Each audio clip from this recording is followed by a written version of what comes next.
Estamos aqui para mais uma gravação de um MesaCast Café com Doutora Viz, com duas convidadas muito especiais, né, que desenvolvem um trabalho muito sério, principalmente na defesa profissional, tanto no CFM quanto na SBA. E eu vou pedir para que cada uma se apresente, né? Eu sou o Dr. Marcos Aviz, sou médico anestesiologista. Estou ainda diretor-presidente da SADIF até o dia 31 de dezembro. A partir do dia 1º, serei o novo diretor de defesa profissional da SADIF. E agora eu vou passar a palavra para a doutora Kátia Gouveia para ela fazer a apresentação. Muito obrigada, doutor Marcos. Meu nome é Kátia Gouveia, eu sou médica anestesiologista. Eu sou professora da Universidade de Brasília e eu sou diretora da Sociedade Brasileira de Anestesiologia. Doutora Rosilane, com você agora. Obrigada, Dr. Marcos, pelo convite. Meu nome é Rosilane Rocha, Rosilane Mercedes Rocha, eu sou médica do trabalho. Eu sou diretora científica da Associação Nacional de Medicina do Trabalho, também segunda vice-presidente do Conselho Federal de Medicina, assim representando os médicos do Distrito Federal no Conselho, junto com o Dr. Sérgio Tamura. Eu sou supervisora do Programa de Residência Médica em Medicina do Trabalho na Escola Superior de Ciências da Saúde e professora assistente da Faculdade de Medicina da Universidade do Porto. E, por enquanto, é isso. Só isso. Bem, então eu vou começar aqui, fazer uma breve apresentação, uma narrativa aqui da minha trajetória. Eu sou nascido em Belém do Pará, formei na Universidade do Estado do Pará, a UEPA, fiz residência no Hospital do Câncer, hoje chamado Hospital Filho-Loyola, também no Estado do Pará. Passei 5 anos em São Paulo e de São Paulo estou aqui há 6 anos. Sou médico preceptor do Hospital de Base do Programa de Residência Médica em Anestesiologia, CETSBA, e também uma residência do Ministério da Educação, o MEC. E estou na Sociedade de Anestesiologia do Distrito Federal, indo para o 3º mandato.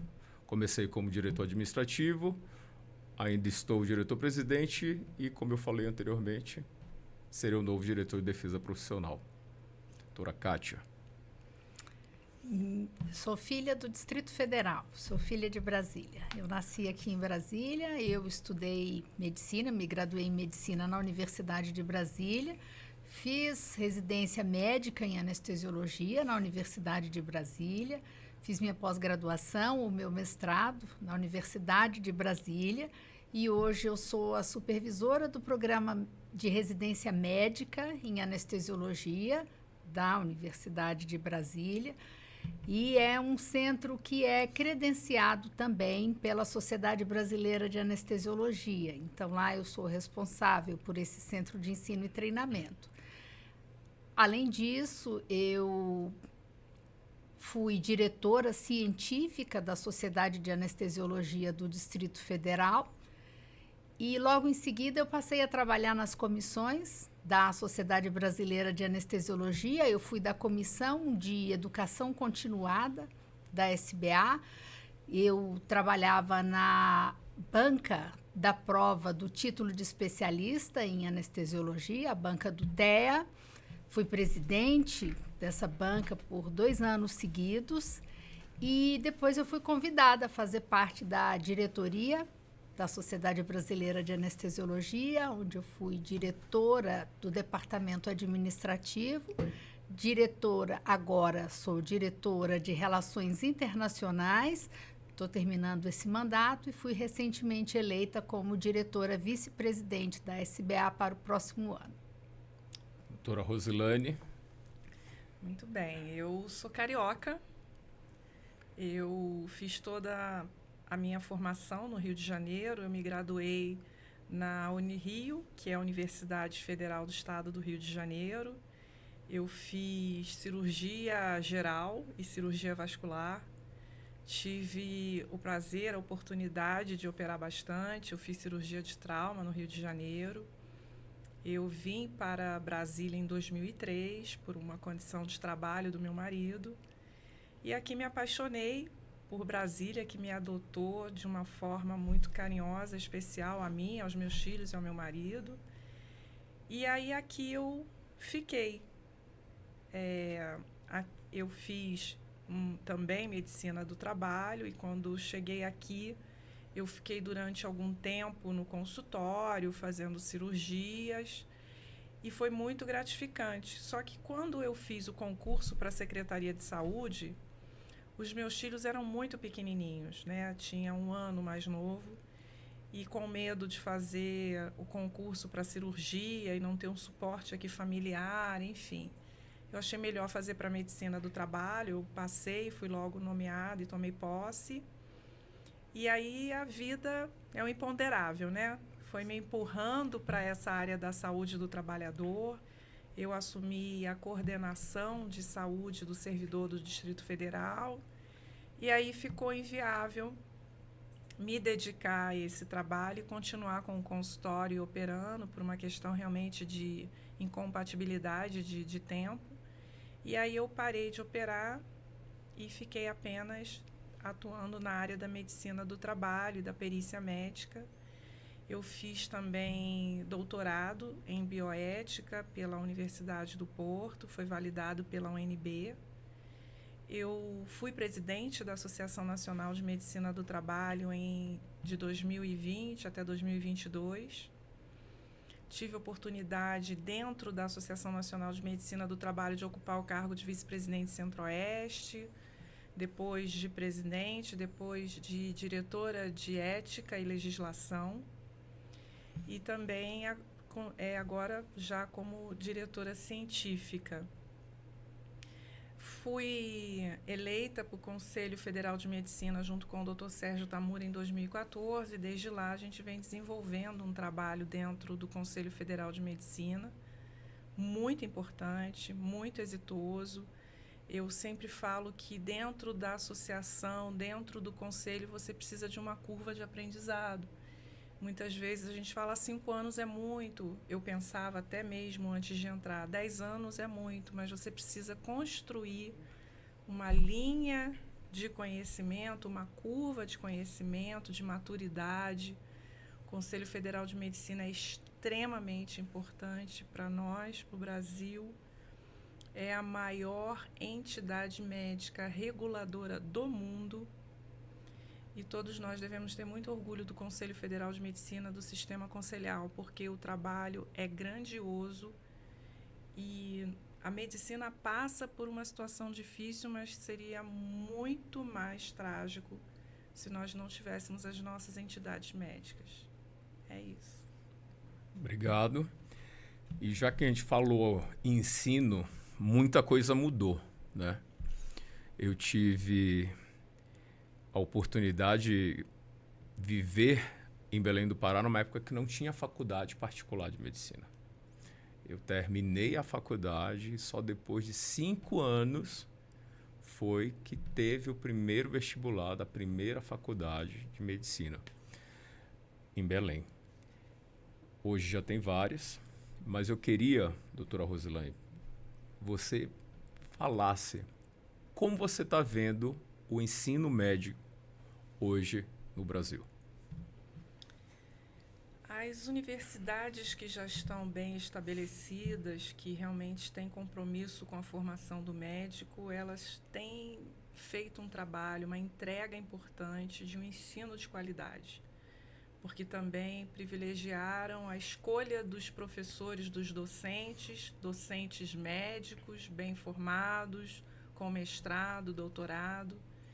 E esta é uma versão glamurosa, virtuosa, que tem um contraste grande com um número ainda maior de escolas que não tem estrutura alguma para formar um médico. Então, esse ensino ele é precário. nós temos observado que os alunos não têm tido meios de aprendizado como nós tivemos na nossa época. Além disso, existem alguns critérios do Ministério da Educação para permitir, inclusive, a abertura de escolas. Então, vamos dar um exemplo: número X de leitos de UTI, um número X de leitos de internação, de equipes de saúde de família e comunidade, só que são várias faculdades em uma mesma cidade que utilizam esse mesmo número. Então, esse não é um número real, não é um número fidedigno. E aí nós temos um paciente que está sendo visto por 10, 12 alunos ao mesmo tempo, além de residentes, professores. E isso gera também, além de uma precarização da assistência, uma invasão, um incômodo muito grande para esse paciente e para a família também, entre outras situações várias, né? Doutora Kátia, você que é professora universitária, como é que você está enxergando essa nova demanda do ensino médico, né? E como é que a SBA visualiza essa expansão de escolas de faculdade de medicina particulares aqui no Brasil? Eu fui aluna de uma universidade pública e eu sou professora de uma universidade pública. Eu sinto muito orgulho de pertencer a essa instituição. As faculdades, as universidades federais têm escolas de medicina de excelência.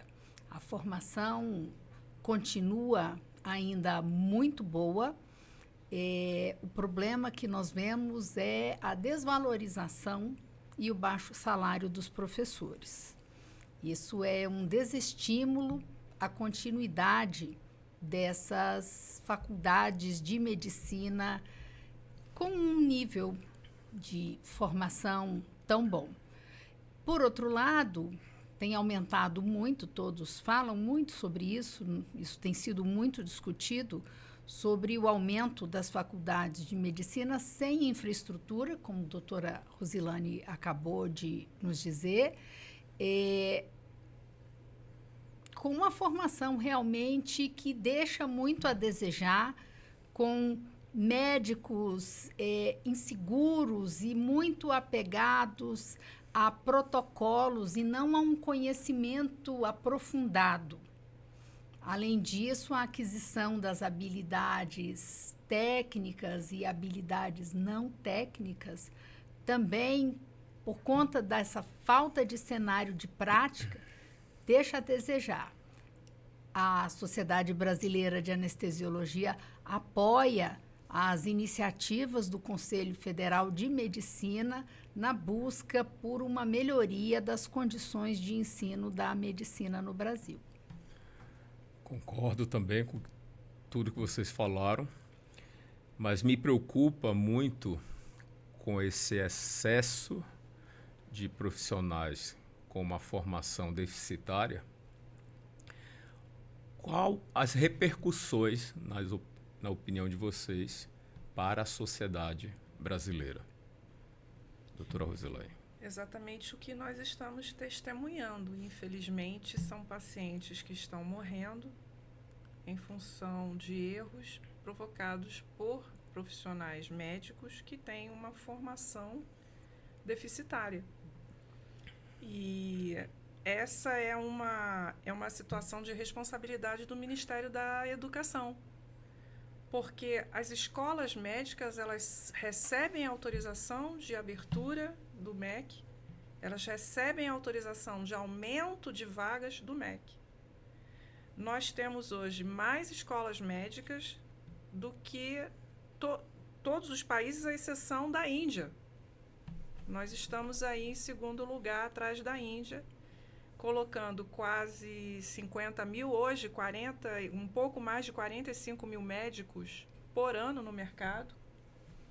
E esses médicos que saem das faculdades, essas faculdades deficitárias, eles saem com uma licença do MEC para matar. Porque em nenhum outro país o médico se forma e ele tem autorização para atender a população. Os médicos que saem das faculdades dos Estados Unidos, na Inglaterra, no Canadá, eles precisam fazer uma prova para obter uma licença de atendimento da população. Mesmo aqueles que fazem a prova, como é o caso da Inglaterra, por exemplo, ele faz a prova para ter a licença, ele não passa, mas ele obtém a licença, ele obtém a aprovação na residência, tudo bem. Ele vai para a residência, mas ele fica apenas no hospital, naquele serviço onde ele faz residência, ele não pode sair dali, ele não pode trabalhar. E aí, depois da residência, ele precisa, ao longo, fazer a prova da licença para atender a população. Ou seja, se ele sai da faculdade, passa na residência, faz a residência e ele não consegue passar na prova de licenciamento para atender, ele não consegue ter a licença para atender a população, mesmo tendo feito uma residência. E aqui, então, o médico ele sai formado e logo ele é colocado para atender a população. Então, antes desse exame, dessa certificação, somente prática supervisionada. Somente prática supervisionada. Durante toda a residência, ele fica em treinamento realmente, com supervisão. Então, mostra essa diferença. E assim, há muitos anos, o Conselho Federal de Medicina vem alertando o governo, todos os governos, sobre o risco que estava acontecendo com essa abertura indiscriminada de escolas médicas. Só que em 2020, o mercado de escolas médicas movimentou 21 bilhões. O poder econômico, ele é surdo para essas questões. Então, toda essa movimentação de grupos econômicos voltados para a criação de escolas médicas, possíveis políticos, parlamentares, que são contra o exame de proficiência, todos eles estão defendendo que não haja essa avaliação dos médicos. Eles não estão preocupados com a segurança da população. Isso é bem preocupante, né? Como você falou, recentemente nós tivemos um caso que gerou uma comoção nacional, né? Não estamos aqui para julgar, mas você pontuou muito bem. E, doutora Kátia, a SBA tem entre seus 4 pilares educar, formar e certificar. Como, de repente, conseguir, durante os programas credenciados de residência médica, corrigir essas falhas da graduação? O programa de formação do médico especialista em anestesiologia pela SBA tem uma matriz de conhecimentos, de habilidades e de atitudes, de habilidades não técnicas. E essa matriz é compartilhada com a matriz do Ministério da Educação, a matriz da Comissão Nacional de Residência Médica. Na verdade, Ministério da Saúde e da Educação, né, que regulamentam isso. E essa matriz compartilhada pelo MEC, pela CNRM e pela SBA, ela vem trazendo fundamentos científicos que vão desde anatomia, passando por fisiologia, farmacologia, a parte aplicada à clínica.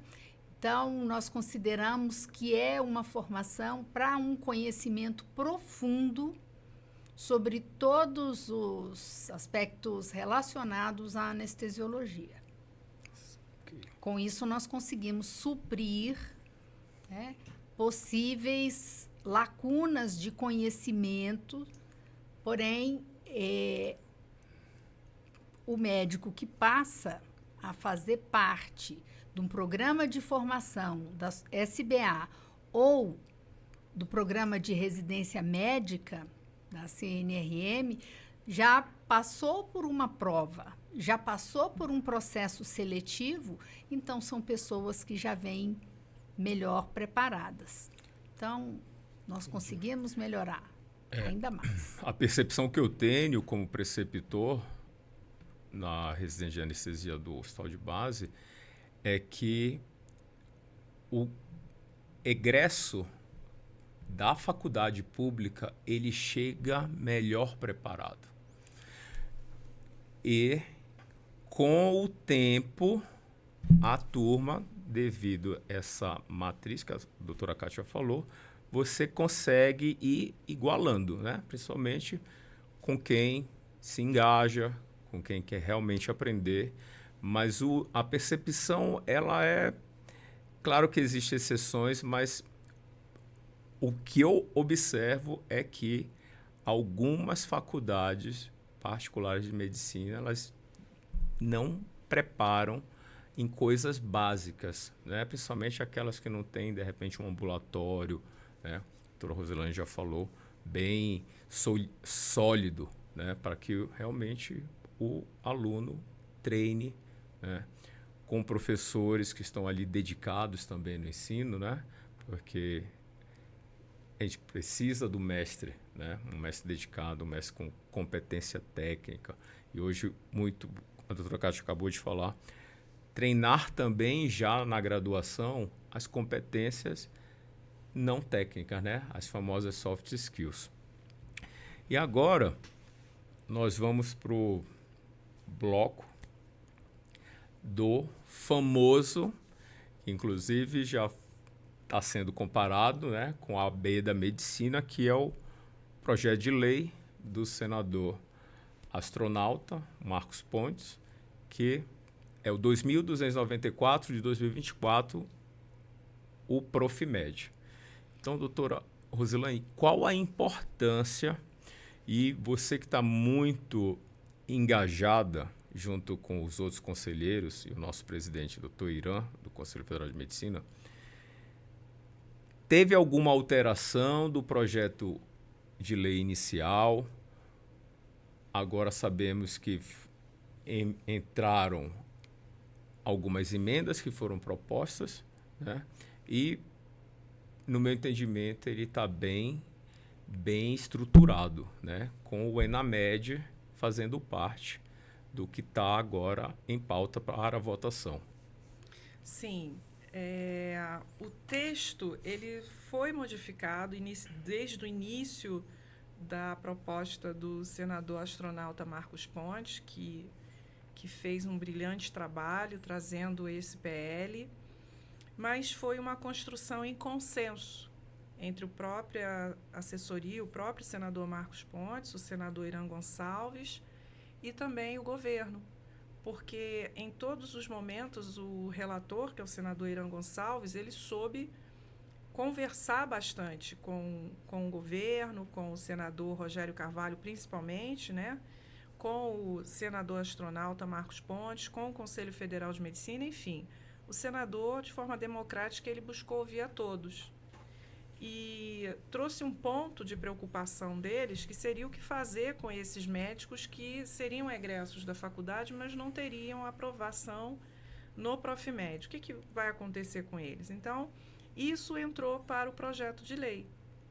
Eles vão poder assessorar em pesquisa, fazer consultoria em gestão também, mas eles não poderão fazer assistência ao paciente. Eles poderão trabalhar em conjunto com os médicos, em outras áreas que o médico esteja atuando, mas sem prestar assistência direta ao paciente.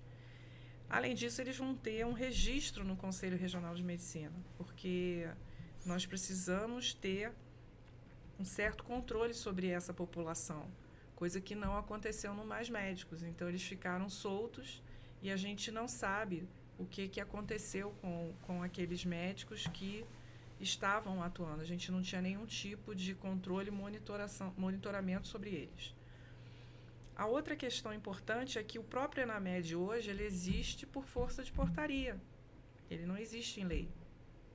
Então, a gente colocou o ENAMED como competência do MEC, porque o MEC, então, ele vai avaliar alunos, e o Conselho Federal de Medicina, semelhante à OAB, vai avaliar o profissional médico egresso, porque é o que nos cabe. Na Lei 3268 está que o CFM ele fiscaliza e disciplina e regulamenta a profissão da medicina.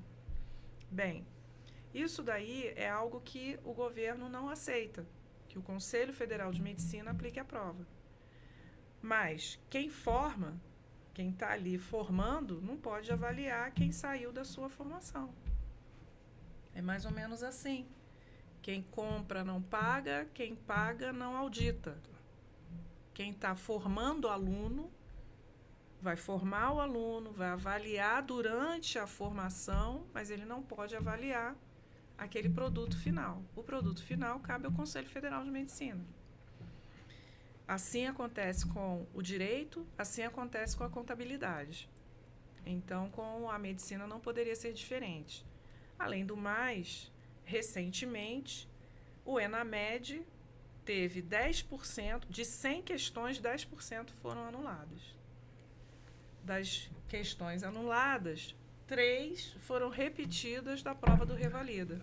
E no Revalida não foram anuladas. Veja, aí já mostra uma falha. Uma outra questão que eu queria trazer é que no outro ENAMED, nós tivemos ali 7 mil médicos que entraram no mercado de trabalho egressos de faculdades com nota 1 e 2. 7 mil médicos. Então, mostra a precariedade. Além disso, 60% dos municípios que têm escolas particulares não tem estrutura alguma para ensino. Na sessão de ontem no Senado Federal, a senadora Eudócia deu um exemplo de uma cidade com 4 mil habitantes que abriu uma escola de medicina. E o MEC autorizou. Sem hospital universitário. Sem hospital universitário. Sem hospital escola, né? Hospital escola. Então, assim, é como se nós colocássemos um piloto de avião para fazer um curso em que ele não entra no avião e depois a gente coloca um A380 na mão dele para ele pilotar. Será que essas pessoas que são contra o Profimed entrariam numa aeronave com um piloto sem formação adequada? Não entraria. E assim, o que a gente precisa entender é que essas pessoas pensam que elas têm acesso a um serviço de medicina de excelência. Elas podem precisar e elas vão procurar um médico. Só que quem sofre um acidente na rua não vai para esses centros de excelência. Vai ser levado pelo SAMU para o atendimento. E ali, aquele atendimento de emergência, ele pode encontrar esses médicos mal formados para atendê-los, para atender as suas famílias, seus filhos. Então, a gente precisa pensar nisso. Porque tem um outro detalhe, viu, doutora Kátia, doutor Marcos? O ENAMED só surgiu depois que o CFM começou a articular e realmente fomentar no Senado o Profimed. Aí o MEC se mexeu. Opa, peraí, a gente precisa tomar uma atitude. E começaram com essa questão do ENAMED, de uma hora para outra, de um dia para o outro surgiu o ENAMED. E eles começaram a divulgar isso e, entre aspas, vender essa ideia como uma solução para todos os problemas, que não é. Que não é. São medidas complementares. Perfeito. Né? Eu acho o ENAMED uma iniciativa muito boa. Sim. Porque avalia a faculdade, não é? E o Profimed vem complementar avaliando o profissional. Eu acho que os dois são complementares, mas que somente um Somente o ENAMED não é suficiente. O Profimed Não é. absolutamente necessário. A outra questão é que na lei também as escolas médicas elas vão ter uma penalidade. Então, se aqueles pais que querem colocar seus filhos numa faculdade para fazer medicina, eles vão ter oportunidade de ir lá verificar como que é o desempenho daqueles alunos que saíram daquela faculdade, porque são dados mensuráveis. Tanto para o Ministério da Educação, porque assim eles vão ter dados mensuráveis para não autorizar mais vagas, para penalizar aquela escola, não é? Porque ajuda na regulação, não é? É um incentivo à melhoria das faculdades. E, doutora Kátia, então a SBA também apoia o Profimed. A SBA apoia o Profimed e faz força, tem se empenhado para ajudar no que for possível. Certo. E outra coisa, doutora Rosilane, foi divulgado na mídia que a população também aprova o Exame Nacional de Proficiência Médica. Queria que você falasse um pouquinho, sucintamente, sobre essa pesquisa que foi feita. Sim, o Conselho Federal de Medicina, por meio do Datafolha, fez uma pesquisa e 97% da população aprova o Profimed. E é por isso que nós alertamos os parlamentares que votam contra o Profimed. Porque a população ela quer sim que aquele egresso da Faculdade de Medicina seja avaliado para saber se ele tem uma formação adequada que permita a ele condições, competência para atender a população. E uma pesquisa também que foi feita com o pelo Conselho Federal de Medicina junto aos alunos, mais de 90% dos alunos também aprovam o Profimed. E mais de 95% dos médicos aprovam o Profimed. O Profimed vai acabar sendo mais uma barreira para a segurança, né? Proteger a vida e a segurança do cidadão brasileiro. Né? Exatamente. Que realmente é uma barreira, digamos, mecânica, né? Técnica, para que a população tenha uma qualidade assistencial, né? Principalmente serviço de urgência. Né? E agora nós vamos para o que está sendo o nosso dia a dia, né?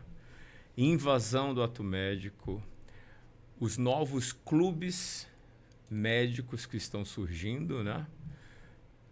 Pelo meu entendimento, agora todo mundo quer ter um clube para chamar de seu. Principalmente aqueles que não conseguem entrar num programa de residência médica e, com isso, cadastrar o seu RQE no Conselho Federal de Medicina, né? E poder divulgar, né? Ser também uma outra barreira, né? Uma qualificação e que acaba protegendo a população também. Então, eu queria que vocês duas falassem o momento conturbado que nós estamos, né? Não é só a medicina, tem várias especialidades que estão sofrendo a invasão do ato médico. Então, doutora Rosilane. Sim. O Conselho Federal de Medicina se debruçou sobre isso e, após 3 fóruns do ato médico, nós realmente conseguimos agregar atores importantes para esse programa de medicina segura que visa a proteção da sociedade. Lá atrás, inicialmente, algumas autoridades judiciárias, policiais, sanitárias foram enganadas pelas pessoas, por profissionais outros sem formação em medicina, porque eles tinham uma narrativa de que nós estávamos buscando corporativismo à reserva de mercado. Até que nós mostramos, o Conselho Federal de Medicina mostrou, que as pessoas estão morrendo, estão ficando com sequelas irreversíveis quando submetidas a procedimentos realizados por profissionais sem competência técnica e legal para fazê-lo. Os conselhos profissionais da saúde e outros, eles editam normas infralegais atribuindo a esses profissionais competências que não existem na lei que regulamenta a profissão. O artigo 5º da Constituição, inciso 13, é claro em dizer que é livre o exercício de ofício ou profissão, resguardada a regulamentação estabelecida em lei específica para cada profissão. Portanto, quando a gente vai ler a lei que regulamenta as profissões outras, de biomedicina, de enfermagem, de fisioterapia, biologia, odontologia, ali não se enquadra o que eles estão exorbitando. Então, portanto, o Conselho Federal de Medicina editou uma resolução, que é a 2416. Todos os médicos devem ler essa resolução. E no anexo ela traz ali toda a fundamentação com leis e matriz de competência de cada profissão, mostrando ali o porquê que aquelas profissões não podem realizar atos privativos de médicos. O médico, ele tem uma característica dentro do ato médico que é a juridicidade. O que é isso? É o ato médico impactar em um cometimento legal, que é, como eu vou dar um exemplo, o atestado médico. O atestado é um cometimento legal, é um impacto legal que tem. Então, os documentos médicos, eles são documentos médico-legais. Isso é juridicidade, nenhuma outra profissão tem. A não ser a odontologia dentro da sua área de atuação. O restante, e é veterinário, o restante não tem. Então, o que acontece? Como eu estava dizendo, nós fizemos 3 fóruns com a participação de Ministério Público, de delegados de polícia, então da Secretaria de Segurança Pública, do PROCON, da Vigilância Sanitária, juízes, né, do Poder Judiciário, desembargadores, e eles começaram a compreender a complexidade e a profundidade desse tema. Várias tragédias, então, foram anunciadas pela imprensa, que também se comoveu e se envolveu nesse tema. Nós tivemos, no 2º Fórum do Ato Médico, vítimas de erro de profissionais que realizaram procedimento estético, inclusive uma dentista. A Rafaela lá esteve no Conselho Federal de Medicina e ela descreveu todo o seu sofrimento, tudo que ela passou. Ela disse que antes ela realmente pensava que o cirurgião dentista poderia realizar procedimentos de infiltração, de harmonização facial, até que ela, dentista, foi vítima e a odontóloga que fez o procedimento não fez o diagnóstico do evento adverso, insistiu que era uma evolução normal, e aí ela teve necrose do nariz, enfim, foi todo um périplo que a Rafaela passou. Ora, é simples. Se você não tem competência para resolver o dano, você não pode fazer. Porque nós temos formação para realizar o procedimento, diagnosticar evento adverso e tratar o evento adverso. Coisa que os outros profissionais não têm por carência de formação própria da faculdade. Então, nós tivemos aí grandes ações judiciais que foram vitoriosas. Nós temos a Comissão de Prerrogativas e Combate ao Exercício Ilegal da Medicina. E nós estamos com um grande programa agora, que é o Programa Medicina Segura. Depois a gente pode falar um pouco mais sobre ele. Eu vou deixar para o último bloco. E, doutora Kátia, pegando a continuidade de tudo que a doutora Rosilane falou, a nossa especialidade está sofrendo bastante, né? Principalmente com os odontólogos, né? Que alguns se auto-intitulam sedacionistas. Eu queria que você explicasse, inclusive fizesse um apanhado de como está o processo SBA e CFO. Bem, a SBA ela tem 4 pilares. 3 relacionados à área científica, formar, certificar e educar, que representa a educação continuada, mas temos também o pilar da defesa profissional, da representação do anestesiologista. Bem, nosso departamento de defesa profissional, ele contém uma área de assessoria jurídica e nós temos trabalhado muito nessa área, lutando contra a clandestinidade, né, na atuação clandestina da anestesia. Bem, a odontologia é uma prática regulamentada para a atuação dentro da sua área de expertise, porém, essa vontade de praticar anestesiologia requer conhecimento médico, conhecimento científico profundo. A anestesia é uma especialidade que gerencia crises, que são crises graves, e o anestesiologista é o profissional que é qualificado para atender esse tipo de complicações, de eventos adversos, de reconhecer e fazer o diagnóstico desses eventos adversos. Então, nós temos um processo que corre na justiça contra a prática clandestina pelos odontólogos e nós já tivemos uma vitória parcial, ainda não saiu a decisão final, nós ainda aguardamos essa decisão, mas nessa decisão parcial fez com que o Conselho Federal de Medicina fosse obrigado a seguir as regulamentações, as normativas de segurança do paciente emitidas pelo Conselho Federal de Medicina.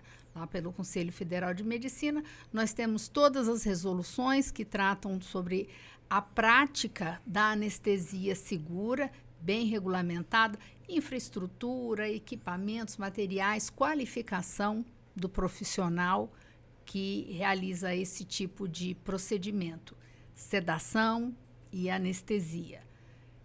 Bem, aguardamos essa decisão da Justiça e no nosso canal, na página da Sociedade Brasileira de Anestesiologia, nós temos um canal para denúncia de prática ilegal do exercício da anestesia, do exercício da medicina.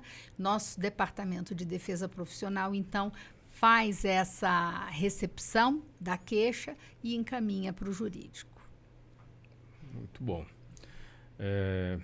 Eu sou suspeito para falar, né? Porque acompanhando vocês em várias reuniões, sim, a gente percebe que todo mundo, né, resolveu brincar de médico.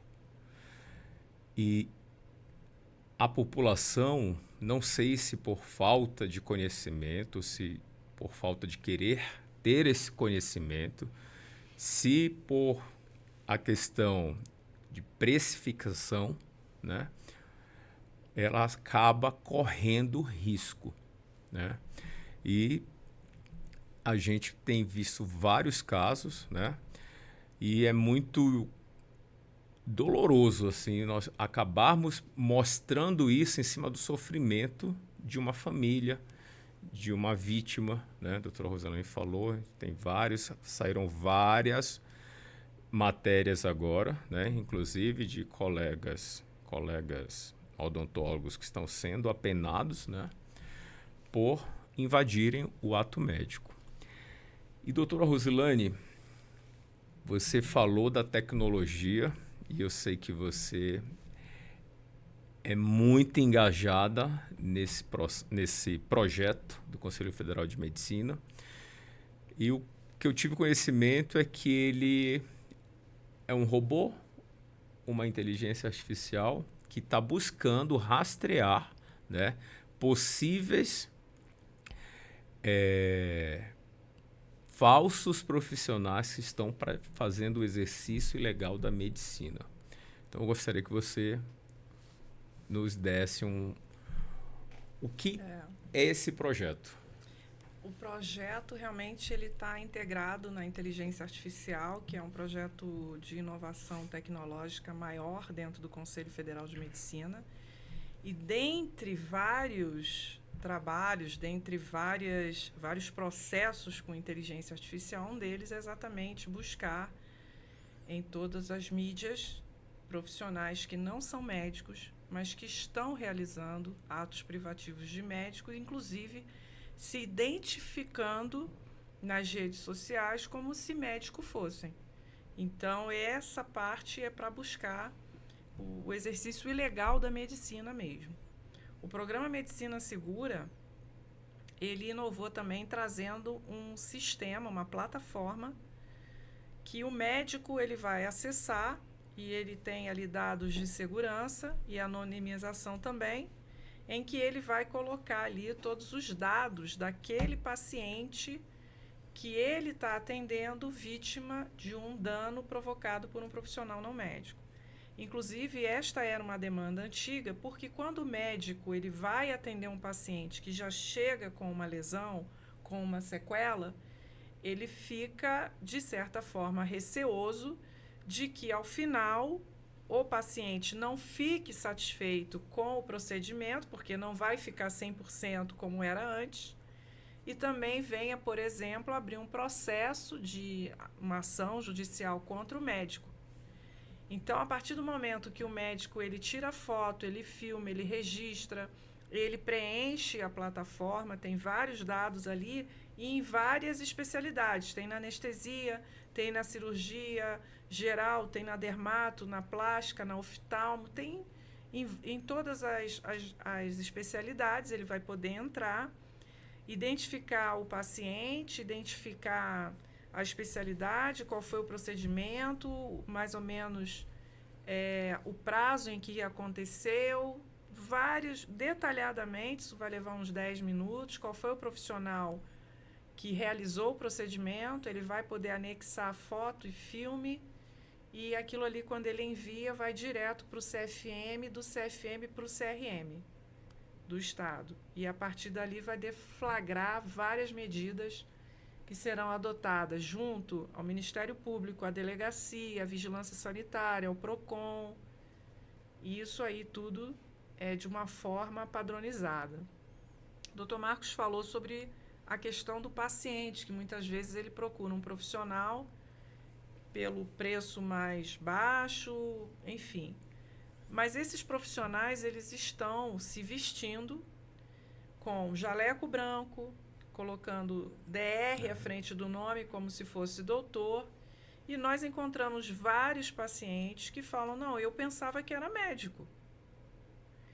E aí eles estão com uma organização, com uma estrutura arrumada num estabelecimento de saúde, que não é clínica, e esse paciente chega ali achando que está sendo tratado por um médico e não está. Então, nós precisamos também alertar a população sobre isso, e com isso o CFM criou o Guia Medicina Segura para o paciente. Esse guia está disponível, impresso e no portal médico, e ele mostra para a sociedade o que é o ato médico, quais são os atos médicos privativos, qual o risco, como deve ser identificado o profissional, inclusive o próprio médico, identificar se esse médico tem registro ativo naquele estado, se ele tem especialidade, se ele tem RQE. Então, tudo isso, como ele faz a denúncia, tudo isso está sendo explicado nesse guia, e a gente vai trabalhar uma campanha forte no próximo ano, voltada para a sociedade e dentro das sociedades de especialidades, porque recentemente, na sexta-feira, os presidentes assinaram um pacto com o CFM, e esse pacto vai ser muito importante, porque é o que vai dar capilaridade às ações do CFM. Doutora Kátia, aproveitando a nossa reunião de ontem, nossa DIF, o que a doutora Rosilane acabou de falar, a SBA também está muito preocupada, junto com essas regionais, né, de educar, né, principalmente seu associado e o seu médico residente, né, para esse campo crescente, não só no Brasil, como no mundo todo, que é a anestesia ambulatorial extra-hospitalar. E o que nós vimos ontem é que muita gente desconhece as resoluções do Conselho Federal de Medicina, a Lei Federal do Ato Médico, né, as RDCs, né, o que é um KNAI. Eu posso fazer sedação num ambiente que não está regulamentado. Então, eu queria que você falasse um pouco da importância disso na formação, né, dos nossos médicos residentes em anestesiologia. Nós já começamos a falar sobre esse assunto com os alunos da graduação, sobre a prática da anestesia em ambiente ambulatorial. Então, lá nós já discutimos a necessidade de que sejam seguidas todas as regulamentações, todas as normativas, como realizar uma anestesia de maneira segura e dentro da legalidade. A aquisição de medicamentos precisa ser regularizada junto à vigilância sanitária, o ambiente, o local, seguindo todas essas normativas já existentes. A SBA está preparando um material para que seja mais divulgado entre os associados. Os médicos residentes já recebem essa orientação no seu programa de formação, mas os nossos associados também que estão mudando de área de atuação, muda para o tipo de anestesia, muda o tipo de local de trabalho, precisa estar atento a essas normativas e nós vamos iniciar mais uma vez campanhas de conscientização, não só dos colegas anestesiologistas, mas também do paciente. Nós, no dia da segurança do paciente, o dia 17 de setembro, nós sempre lançamos campanhas para melhorar a conscientização do profissional e do paciente.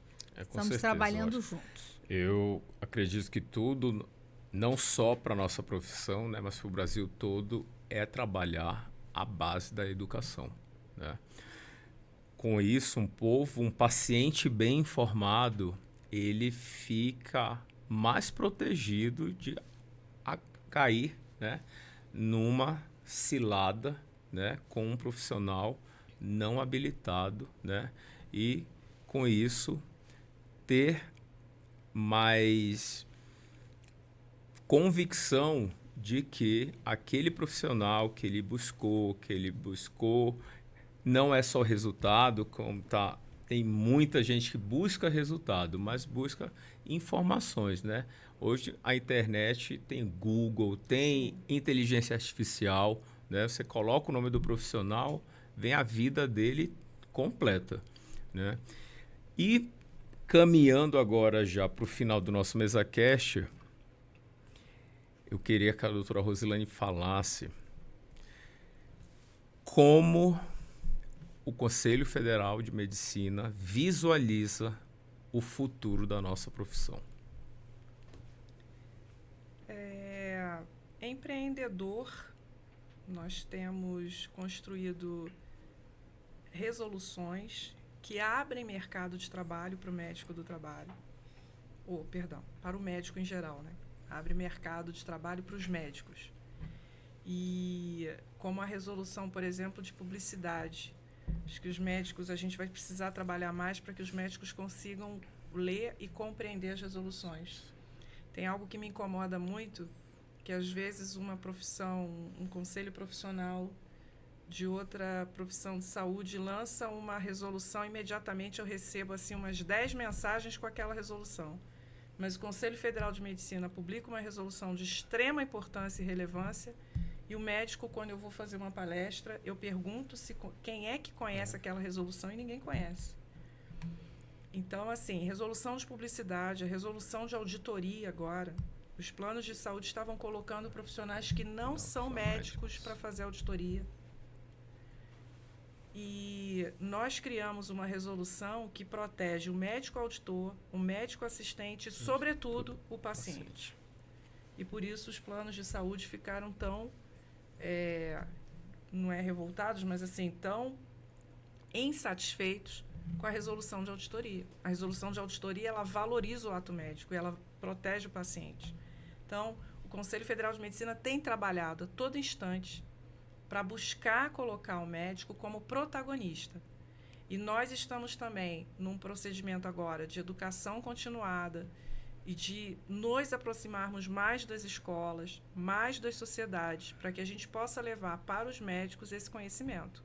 O médico precisa sair também, digamos assim, dessa caixa que a gente se forma, né? Porque todos nós somos assim. Nós estudamos, queremos ser bons médicos, e a gente entra naquela caixa e a gente não vê mais nada. A gente precisa entender, porque nós temos um papel individual dentro do nosso consultório, dentro da nossa clínica, nos hospitais, no plantão, que é muito importante. E nós somos a voz e a proteção da própria medicina. Então, embora nós tenhamos aí uma previsão de mais de 1 milhão de médicos no mercado, menos vagas de residência do que nós necessitamos, mesmo assim, ainda tem um caminho brilhante para os médicos. Agora, cada um médico precisa assumir o seu papel. Nós precisamos resgatar esse orgulho, essa questão da apresentação, porque você vê um profissional, como eu dei o exemplo, que não é médico, vestido para parecer médico. Mas nós encontramos médicos que não querem mais usar jalecos, não querem colocar a identificação, não tem, né, o porte que todos nós precisamos ter, né, de médico. Então, assim, nós precisamos mudar também, trazer de volta os bons costumes. E a gente quer valorizar isso, a imagem do médico, o protagonismo do médico, que ele volte a ter esse orgulho, essa honra de se apresentar como médico. Porque isso eu vejo que, das gerações mais novas, isso se perdeu um pouco. Hoje eu chamei a atenção dos meus residentes que estavam sem jaleco dentro do hospital. É uniforme do médico, tem que usar, ou branco ou jaleco. Doutora Cátia, como a SBA visualiza o futuro da profissão de medicina e da nossa especialidade com tantas batalhas que nós vamos ter pela frente? Bom, a gente gosta de ser otimista, né? Nós queremos ser otimistas e pensar que, a despeito do grande desafio do mercado, de um número grande de médicos que está vindo para esse mercado, nós estamos participando da ampliação de vagas, de melhoria das condições de ensino. Nós queremos formar mais médicos competentes, nós queremos especialistas em anestesiologia, bem formados, com conhecimento profundo. Então, estamos trabalhando no mercado em relação a isso.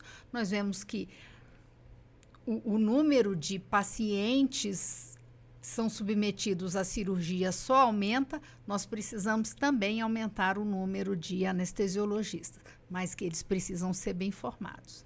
Além disso, a anestesiologia é uma área que incorpora muito tecnologia, inteligência artificial, monitorização avançada, sistemas de dados complexos. Então, nós queremos integrar isso não só na formação, mas ampliar o acesso a essas novas tecnologias para os nossos associados. Nós temos o nosso Instituto SBA de simulação e certificação, nós temos cursos de imersão em práticas em ambientes de crise, com uso de tecnologia avançada. Nós fazemos esses cursos porque nós queremos que o nosso associado tenha acesso a essa modernização da anestesia. Eu acho também, aproveitando que vocês falaram, eu falei ontem na aula, né? Eu sempre que eu tenho oportunidade, que eu acho que essa tríade se encaixa, eu sempre falo nas mensagens finais, a doutora Kátia já sabe, que é esse resgate do que é realmente ser médico, né? O negócio foi para um lado de muito mercantilismo, de muito preocupar com o resultado financeiro, e a gente esqueceu do que um paciente ele quer mesmo, é ser ouvido, sentir um toque. E a gente não tem, né, noção. Existe um ex-presidente que é nosso amigo, que é o professor Marcos Albuquerque, que ele fala sempre: o poder de um bom dia, o poder de um toque de mão, de um abraço. Você pode transformar a vida de um paciente, né? Então, o ver, ouvir e sentir da propedêutica médica, né, que era muito forte na nossa época, né? Todo dia que eu possa falar isso para um residente, para um colega, eu falo. Porque realmente eu acho que é a base ali, né? De você não está tratando um produto, você está tratando um ser humano, né? Então você precisa resgatar, né? Ter essa percepção de humanitarismo, né? Então acho que um caminho também muito, eu que faço trabalho voluntário, é a gente também ter mais participação, né? Não é uma medida eficaz, né? Porque a gente precisamos melhorar as políticas de saúde pública, mas trabalho voluntário, mutirões, você participar, os presidentes das regionais, das sociedades brasileiras de especialidade, o CFM, o CRM, estarem presentes nisso, é uma maneira também da população começar a perceber que tem muita gente que quer ainda realmente valorizar o que é ser médico. Sim. Né? E, doutora Rosilane, já agora para as nossas considerações finais, eu sou suspeito para falar, porque eu sei qual é o caminho, né, de chegar até o CFM, não só um presidente de regional, mas um médico que queira ser ouvido, né, na sua demanda, na sua dor. Inclusive, gostaria de parabenizar mais uma vez pela Comissão da Espiritualidade. Isso é uma coisa que é importante, né? Quem foge disso está fugindo de uma coisa que é muito real, que realmente faz também a diferença no tratamento, né? Você precisa ter fé. E como chegar até a sua sala, até o CFM, qual é o canal, como é que o nosso colega médico chega até você? Bom, a segunda vice-presidência está aberta para todos os médicos, e aqui no Distrito Federal, eu e o Sérgio Tamura representamos os médicos do Distrito Federal, então, com certeza, só precisa me acionar. É uma mensagem e a gente já agenda para ir até o CFM e para ser ouvido por mim. O meu contato a gente pode deixar depois à disposição, mas quem não conseguir pode ligar diretamente para o Conselho Federal de Medicina ou encaminhar um e-mail, presidência@portalmedico.org.br, e não vai ter nenhum problema para que eu possa receber e ouvir, como eu faço sempre com todos aqueles que me procuram. Mas eu queria deixar uma mensagem, e é exatamente o que eu estava pensando no final, você acabou já falando. Não, para os alunos, fiquem muito longe da inteligência artificial. Vocês precisam de uma curva de conhecimento para que vocês possam aprender a ter um raciocínio clínico, Porque quando você estiver só você e o paciente não tiver internet, você precisa saber fazer o diagnóstico e fazer a indicação terapêutica correta. E isso a gente só aprende com estudo, sem inteligência artificial. É a nossa própria inteligência com estudo mesmo, com comprometimento. A segunda coisa que eu queria dizer é para que usem as novas tecnologias de forma complementar à assistência, porque nós precisamos voltar a ficar perto do paciente. Eu sempre uso uma terminologia minha, que é o atendimento presencial remoto. Como que é isso, Rose? Se é presencial, não é remoto. Eu falei, não é remoto, porque o paciente está na sua frente, mas você não olha para ele, você não toca nele, você não o ouve bem, e você está voltado apenas para o computador, ou você faz um atendimento olhando para o papel, já escrevendo, já solicitando um exame complementar, sem sequer conversar, fazer anamnese e examinar, aplicar a propedêutica. Então, é exatamente como o Dr. Marcos falou, né? Ouvir, tocar, ouvir, sentir, né? A propedêutica. Então, eu queria falar isso. Para você que é aluno, fique longe da inteligência artificial. E para todos os médicos e para os alunos, fiquem mais próximos aos seus pacientes. Isso vai fazer toda a diferença. E obrigada pela oportunidade de estar aqui. Eu que agradeço. Doutora Kátia, como associado, o médico em especialização, quem de repente ainda não é associado ou quer voltar a fazer parte do quadro da nossa Sociedade Brasileira de Anestesiologia, ou aqueles ainda que querem fazer um estágio com você, querem conhecer o serviço que você coordena muito bem, né? Que é o CET, SBA-MEC, da Universidade de Brasília. A SBA terá a grande honra e um grande prazer de receber qualquer anestesiologista que queira se tornar associado. Todo ano nós temos a campanha de admissão de sócios e a qualquer momento durante o ano também é possível se associar à SBA para participar conosco desse grupo de 13 mil anestesiologistas que trabalham unidos pelo cuidado do paciente. Bem, nós temos a página da SBA, sbahq.org,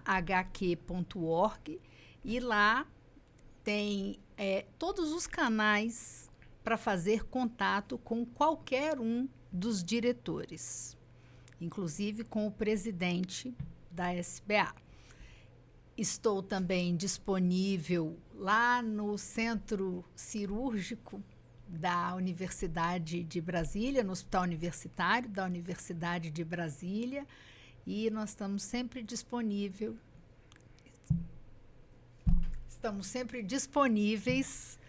para receber mensagens, telefonemas, e-mails. De qualquer maneira, está disponível o nosso contato lá na página da SBA. Por Instagram, eu acho que também é possível conversar conosco. Sim. Bem, muito obrigado, né? Eu tenho hoje o prazer de falar que vocês se tornaram minhas amigas, né? Principalmente nessa defesa e valorização do ato médico. Podem contar comigo sempre, né? Eu gosto de brigar, né? Agora com estratégia, diferente do que eu fazia há alguns anos atrás, mas foi muito bom tê-las aqui, tá? E que não nos falte, né, amor à medicina, amor à anestesia, à medicina do trabalho, para que continuemos firmes no nosso propósito de levar o legado do Conselho Federal de Medicina, da SBA, adiante. Obrigado.